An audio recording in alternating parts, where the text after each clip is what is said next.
Perang Tabuk terjadi pada bulan Rajab tahun ke-9 Hijriah. Sebelum berangkat, Nabi SAW menunjuk Muhammad bin Maslamah Al-Ansari sebagai wakil Rasul di Madinah. Sementara Ali ibn Abi Thalib ditugaskan menjaga keluarga Nabi sambil mengamati orang-orang munafik. Jadi sengaja. Dan mereka derajatnya sama karena mereka mendapatkan tugas dari Nabi SAW.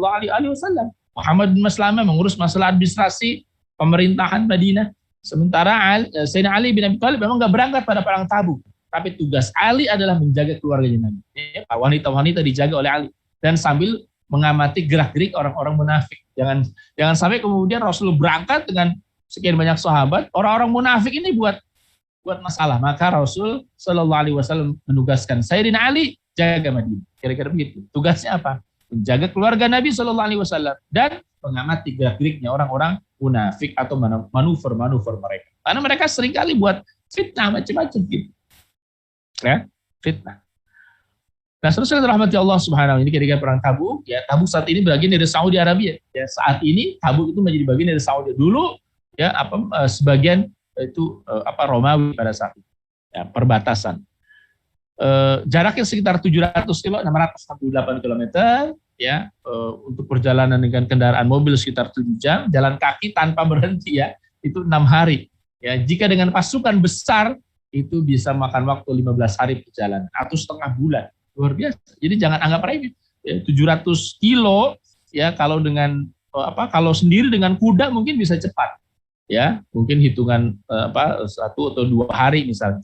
Tapi kalau kemudian pasukan banyak, ini kan akan memperlambat gitu. Ya, maka kemudian pada saat itu perjalanan sekitar 15 hari karena pasukannya sangat besar ya. Pasukan besar itu kan berhenti makan. Ya, itu lama tuh, ya, lalu kemudian berangkat lagi.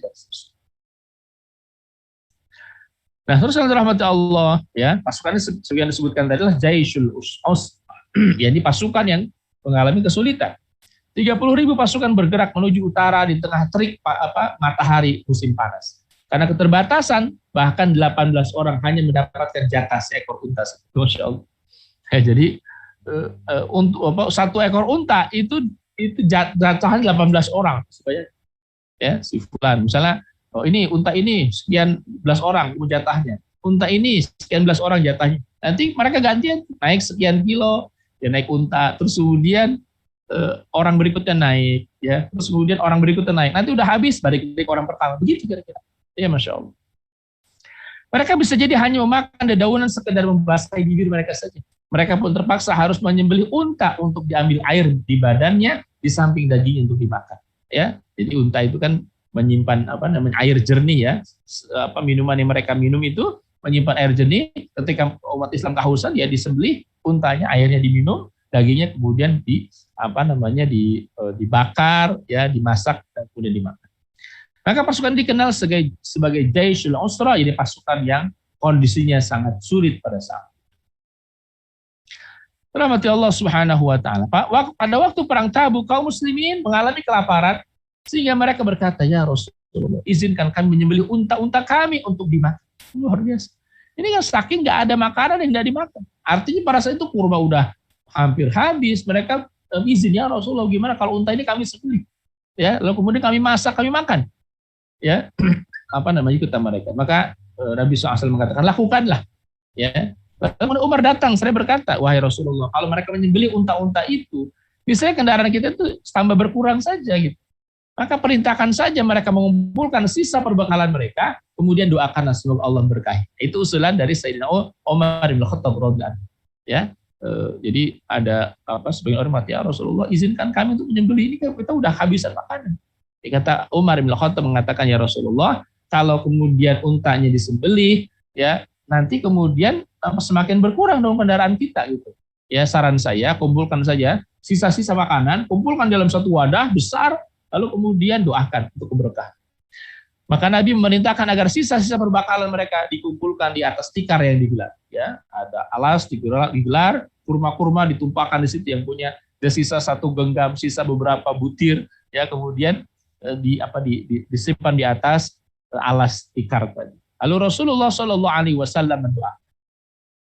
Ya, ada yang membawa segenggam gandum, ada pula segenggam kurma, sehingga terkumpul perbekalan makanan yang tidak terlalu banyak pada saat.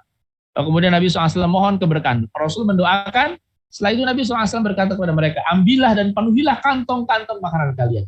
Maka mereka pun kemudian memenuhi kantong-kantong makanan mereka sampai tidak ada tempat makanan yang kosong di perkemahan kecuali mereka telah memenuhinya. Mereka juga telah makan hingga kenyang. Itu pun masih banyak yang tersisa. Termasuk ini mukjizat ya. Mukjizat dari Nabi Shallallahu Alaihi Wasallam. Jadi mereka awalnya punya sedikit, didoakan oleh Rasulullah SAW, dikumpulkan, didoakan oleh Nabi Shallallahu Alaihi Wasallam. Ya, lalu kemudian kata Rasul, silakan masukkan ke kantong atau makanan kalian. Setelah dimasukkan ke kantong makanan, ternyata kemudian kantong ini penuh. Lalu kemudian ambil lagi kantong ini penuh ya. Akhirnya kemudian mereka makan sampai kenyang dan itu pun masih banyak yang tersisa. Ya, ini mukjizat tentu dari Allah Subhanahu wa taala untuk Nabi sallallahu alaihi wasallam. Kemudian pasukan tiba di Tabuk. Pasukan tiba di Tabuk dan bermarkas di sana. Ya, mereka siap bertempur melawan musuh. Rasulullah SAW berpidato menyemangati pasukan dengan kebahagiaan akhirat. Dengan demikian mental seluruh prajurit benar-benar siap semangat membara. Sekalipun bekal mereka ya sangat terbatas dan jumlahnya sedikit. Rasulullah SAW sebelum berjihad itu memompas semangat mujahidin. Sampai kemudian mereka pada posisi semangat yang puncak. Masya Allah. Nah, apa yang terjadi rahmatullah Allah dengan pasukan Romawi? Sebaliknya di pasukan Romawi malah kemudian mendengar Rasulullah SAW menggalang pasukan 30.000 orang. Bayangin, ini 10 kali lipat dengan pasukan yang sebelumnya mereka pernah temui, 3.000 orang. Ya, 3.000 orang pada saat itu juga sudah mampu menggetarkan Romawi. Apalagi sekarang berangkat 30.000 orang. Ya, ketika pasukan Romawi mendengar bahwa Rasul menggalang pasukan, muncul ketakutan, kekhawatiran bagi mereka. Sehingga mereka tidak berani maju atau melancarkan serangan di perbatasan itu. Akhirnya mereka berpencar-pencar di perbatasan wilayah mereka sendiri. Sehingga mereka nggak berani menghadapi pasukan Nabi Muhammad Sallallahu Alaihi Wasallam. Itu Masya Allah ya. Jadi ya begitulah nyalinya orang-orang kafir. Orang-orang kafir itu nyalinya lemah gitu, sangat lemah. Karena motivasi mereka seluruhnya adalah dunia. Ya, mereka nggak punya motivasi akhirat, mereka nggak punya motivasi akhirat. Motivasinya orang-orang kafir hanyalah motivasi dunia. Maka ketika kemudian misalnya mereka menghadapi pasukan yang jauh lebih besar dari sebelumnya, itu kemudian mental mereka tuh langsung jatuh. Ya, kalau kemudian kita hadapi, nanti kita pasti kalah. Kalau kita kalah pasti kita mati. Kalau kita pasti Romawi akan hancur dan seterusnya dan seterusnya. Kira-kira begitu. Gitu. Akhirnya mereka tuh nggak jadi memutuskan untuk kemudian tidak jadi untuk menghadapi Nabi Shallallahu Alaihi Wasallam yang membawa sekitar 30.000 pasukan. Itu. Dan ini kemudian menyebabkan pamor kaum muslimin atau pamor militer umat Islam itu ya berada pada posisi yang pokok. Gitu. Gentarnya Romawi menghadapi umat Islam semakin menguatkan posisi tawar Rasulullah SAW di Jazirah Arab, sekaligus mendulang kepentingan politik yang besar. Karena itu Rasulullah SAW didatangi oleh Yuhanna bin Nu'bah, pemimpin Ailah. Ini orang-orang kabilah-kabilah sekitaran Tabuk itu malah mendatangi Rasul. Menawarkan perjanjian damai dan siap menyerahkan jizyahnya. Begitu pun dilakukan oleh penduduk Jarba dan Adruj. Nah, jadi Masya Allah, ini ada bonusnya juga gitu. Bonusnya tidak pasukan Romawi itu kemudian mundur. Ya, sementara bonusnya apa? Bonusnya kabilah di sekitaran Tabuk menyatakan masuk Islam. Ada yang menyatakan bergabung dengan umat Islam. Nah, begitu. Ya. Ini suku-suku kecil ya, di sekitaran Tabuk itu kemudian mendatangi Rasulullah. Ya kami ingin menjadi bagian ya dari daulah Islam. Ada sebagian mereka yang masuk Islam dan seterusnya. Nah, jadi kesempatan itu dimanfaatkan betul ya. Dan pada saat itu juga perang Tabuk semakin memperluas wilayah kaum muslimin. Ya, tidak adanya peperangan dimanfaatkan oleh Rasulullah untuk meluaskan dakwah Islam di sekitaran Tabuk. Rasul mengutus Khalid bin Walid ke Ukaidir di Daumatul Jandal bersama 420 penunggang kuda. Hasilnya Khalid berhasil membawa Ukaidir, salah seorang pimpinan suku di sana, menghadap Rasul untuk kemudian menyetujui perjanjian dengan Rasulullah SAW. Ukaidir dan Yuhanna menyetujui perjanjian untuk penduduk Dumah, Tabuk, Ailah, dan Taib.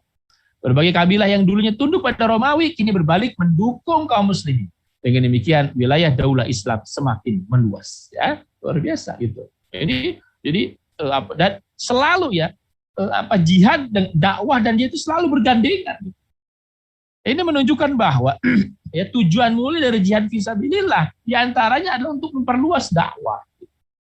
Jadi Jihad itu tidak sekedar perang, tidak. Tapi kemudian bagaimana jihad itu adalah untuk kepentingan dakwah Islam. Maka ketika kemudian Rasulullah SAW, para sahabat sampai di Tabuk, Romawi gentar, itu dimanfaatkan Rasulullah SAW mengutus sahabat-sahabat, ya coba kamu temui si fulan, coba kamu temui si fulan, coba kamu temui si fulan. Supaya mereka apa? Tunduk pada Islam, supaya mereka masuk Islam dan tunduk pada ada dalam kekuasaan daulah Islam. Itu yang dilakukan Rasul Shallallahu Alaihi Wasallam. Sehingga wilayah daulah Islam semakin kokoh, semakin kuat. Dan kemudian akhirnya umat Islam ya karena sudah melakukan misinya, Romawi gentar kembali ke wilayah mereka. Lalu kemudian sebagian suku sudah bergabung dengan daulah Islam, akhirnya kemudian ya pasukan itu kembali. Pasukan Islam meninggalkan Tabuk dengan bawa kemenangan tanpa mengalami tekanan musuh sedikit pun. Keberangkatan Jaisul Usra pada bulan Rajab dan pulang pada bulan Ramadan. Ya, Rajab ya pulang kemudian pada bulan Ramadan. Ya, tahun ke-9 Hijriah. Ya. Peperangan ini memakan waktu sekitar 50 hari ya, ini hampir kemudian 2 bulan. Ya, umat Islam berada di Tabuk selama sekitar 20 hari itu untuk melakukan dakwah ya dan sisanya dihabiskan dalam perencanaan.